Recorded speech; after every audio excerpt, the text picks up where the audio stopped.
In this tutorial I'm going to show you how to change the brightness on an X6 smartwatch. Okay.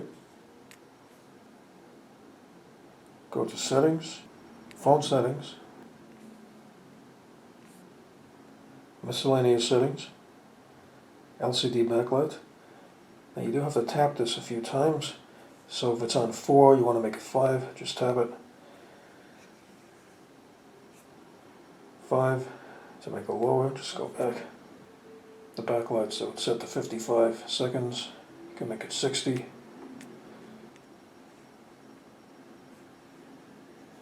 It's at 55 seconds right now, so if you want to make it higher, just slide it to the right.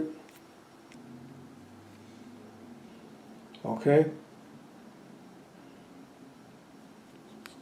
And there you go. That is how to adjust the brightness and brightness timing on an X6 smartwatch. So I hope you found this video useful. If you have, please show your support for this channel by subscribing. Feel free to leave comments. Please like up this video, and thank you for tuning in.